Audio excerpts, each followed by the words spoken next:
ಈ ದಿನದ ದೇವರ ವಾಕ್ಯ ಕೀರ್ತನೆ 91:15 ವಚನ.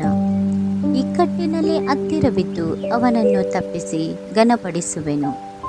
ಪ್ರಿಯ ದೇವಜನರೇ, ಈ ಬೆಳಗಿನ ಜಾವದಲ್ಲಿ ಯಾವುದೋ ಒಂದು ಇಕ್ಕಟ್ಟಾದ ಪರಿಸ್ಥಿತಿಯು ನಿಮ್ಮನ್ನು ಆವರಿಸಿಕೊಂಡಿದೆಯಾ?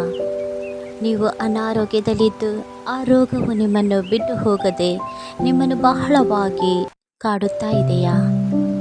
ಯಾವುದೇ ಒಂದು ಮರಣಕರವಾಗಿರುವಂಥ ರೋಗವು ನಿಮ್ಮನ್ನು ಬಾಧಿಸುತ್ತಾ ಇದೆಯಾ?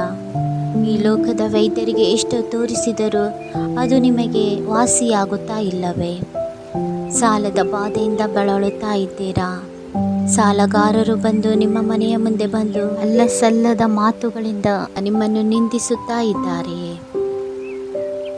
ಇಂಥ ಒಂದು ಅಪಾಯದ ಪರಿಸ್ಥಿತಿಯಲ್ಲಿ ದೇವರು ನಿಮ್ಮ ಹತ್ತಿರ ಇರುತ್ತಾರೆ.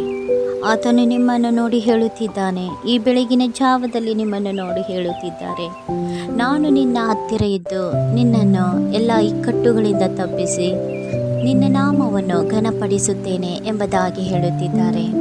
ನೀನು ಅವಮಾನಕ್ಕೆ ಒಳಗಾಗಿರಬಹುದು. ಅಯ್ಯೋ, ಈ ರೋಗದಲ್ಲಿ ಈತನು ಬಿದ್ದು ಸಾಯುತ್ತಾನೆ ಎಂಬುದಾಗಿ ನಿನ್ನನ್ನು ಎಲ್ಲರೂ ಚುಚ್ಚು ಮಾತುಗಳಿಂದ ನಿನ್ನನ್ನು ನೋವುಪಡಿಸುತ್ತಾ ಇರಬಹುದು.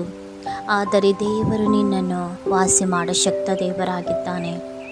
ಅದು ಎಂಥ ಕ್ಯಾನ್ಸರೇ ಆಗಿರಲಿ, ಏಡ್ಸ್ ಆಗಿರಲಿ, ಮರಣಕರ ರೋಗವೇ ಆಗಿರಲಿ, ಟೈಫಾಯ್ಡ್ ಆಗಿರಬಹುದು, ನರ ದೌರ್ಬಲ್ಯವಾಗಿರಬಹುದು, ಇನ್ನಿತರ ಯಾವುದೇ ನಿನಗೆ ರೋಗಗಳು ಬಂದು ಅವು ನಿನ್ನನ್ನು ಪೀಡಿಸುತ್ತಾ ಇರಬಹುದು.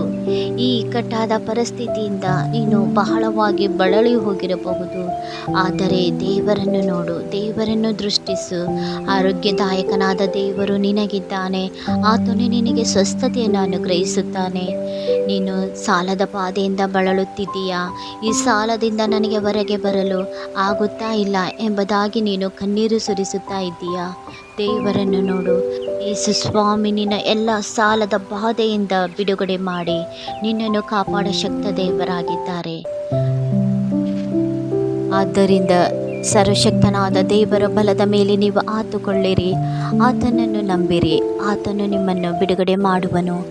ಈ ಸಮಯದಲ್ಲಿ ಈ ವಾಕ್ಯವನ್ನು ನೀವು ನಂಬುವುದಾದರೆ ಹೀಗೆ ನನ್ನೊಟ್ಟಿಗೆ ಪ್ರಾರ್ಥನೆ ಮಾಡಿರಿ. ನಮ್ಮನ್ನು ಅತಿಶಯವಾಗಿ ಪ್ರೀತಿ ಮಾಡಿರುವಂಥ ನಮ್ಮ ಸ್ವರ್ಗೀಯ ತಂದೆಯೇ, ಅಪ್ಪ, ಈ ಬೆಳಗಿನ ಜಾವದಲ್ಲಿ ರಾಜ, ಮರಣಕರ ರೋಗಗಳಿಗೆ ಒಳಗಾಗಿ ಈ ಇಕ್ಕಟ್ಟಾದ ಪರಿಸ್ಥಿತಿಯಿಂದ ನನ್ನನ್ನು ಪಾರು ಮಾಡುವವರು ಯಾರೂ ಇಲ್ಲ. ನನಗೆ ಸಮಾಧಾನವೇ ಇಲ್ಲದೆ ಹೋಗಿದೆ. ಎಲ್ಲ ಕಳವಳಗಳು ಸೈತಾನನು ತಂದು ಹಾಕುತ್ತಿದ್ದಾನೆ ಎಂಬುದಾಗಿ ಅಪ್ಪ ಕಣ್ಣೀರಿನಿಂದ ನಿನ್ನ ಸನ್ನಿಧಾನದಲ್ಲಿ ಪ್ರಾರ್ಥಿಸುತ್ತಿರುವಂಥ ನಿನ್ನ ಮಗನನ್ನು, ನಿನ್ನ ಮಗಳನ್ನು ನೀನು ನೋಡು ಏಸಪ್ಪ. ಅಪ್ಪ ಕರ್ತನೆ, ಮುಟ್ಟು ರಾಜ, ಆರೋಗ್ಯ ಕೊಡಪ್ಪ. ಆರೋಗ್ಯದಾಯಕನಾದ ದೇವರು ನೀನಾಗಿದ್ಯಲ್ಲ ಏಸಪ್ಪ. ನಿನ್ನ ಆರೋಗ್ಯವನ್ನು ನಿನ್ನ ಮಕ್ಕಳಿಗೆ ಅನುಗ್ರಹಿಸಿ ಕೊಡಪ್ಪ. ಯಾರ್ಯಾರು ಸಾಲದ ಬಾಧೆಯಿಂದ ಆ ಒಂದು ಸಾಲದಿಂದ ಹೊರಗೆ ಬರಲು ಆಗದೆ ಅಪ್ಪ ಕರ್ತನೆ, ಅಪ್ಪ ಆತ್ಮಹತ್ಯೆಗೆ ಒಳಗಾಗಬೇಕೆಂಬುದಾಗಿ ಯೋಚನೆಯಲ್ಲಿದ್ದಾರೋ ಅಂತ ನಿನ್ನ ಮಕ್ಕಳನ್ನು ನೀನು ಕಾಯ್ದು ಕಾಪಾಡಪ್ಪ ಕರ್ತನೆ. ಸೈತಾನನು ಅವರನ್ನು ಬಲಹೀನಗೊಳಿಸುವಾತನಾಗಿದ್ದಾನೆ ದೇವ. ಅಪ್ಪ ನೀನಾದರೂ ಇವರನ್ನು ಬಲಪಡಿಸು. ನಾನಿದ್ದೇನೆ, ನಾನು ನಿನ್ನನ್ನು ನನ್ನ ಪ್ರಭಾವ ಐಶ್ವರ್ಯಕ್ಕೆ ತಕ್ಕ ಹಾಗೆ ನಿಮ್ಮ ಕೊರತೆಗಳನ್ನು ನೀಗಿಸುತ್ತೇನೆ, ನಿನ್ನ ಸಾಲದ ಬಾಧೆಯಿಂದ ಬಿಡುಗಡೆ ಮಾಡುತ್ತೇನೆ ಎಂಬುದಾಗಿ ಅವರನ್ನು ಧೈರ್ಯಪಡಿಸಪ್ಪ. ಅಪ್ಪ ಕರ್ತನೆ, ಈ ಬೆಳಗಿನ ಜಾವದಲ್ಲಿ ನಿನ್ನ ಮಕ್ಕಳು ನೂತನ ಕೃಪೆಯನ್ನು, ನೂತನ ಆಶೀರ್ವಾದಗಳನ್ನು ಹೊಂದಿಕೊಳ್ಳಬೇಕು ರಾಜ. ಅಪ್ಪ ನಿನ್ನ ಪಾದ ಸನ್ನಿಧಾನದಲ್ಲಿ ಮೊರೆ ಹೊಕ್ಕಿರುವವರು ಎಂದಿಗೂ ಆಶಾಭಂಗ ಪಡುವುದಿಲ್ಲ ಎಂಬುದಾಗಿ ಭಕ್ತನಾದ ದಾವಿದನು ಹೇಳೋ ಹಾಗೆ ಅಪ್ಪ ಕರ್ತನೆ, ಅಪ್ಪ ನಾವು ನಂಬುತ್ತೇವೆ ಸ್ವಾಮಿ. ನಿನ್ನ ಮೊರೆ ಹೊಕ್ಕಿರುವಂಥ ನಿನ್ನ ಮಕ್ಕಳಿಗೆ ಅಪ್ಪ ನೀನು ಆಶಾಭಂಗ ಪಡಿಸುವುದಿಲ್ಲಪ್ಪ.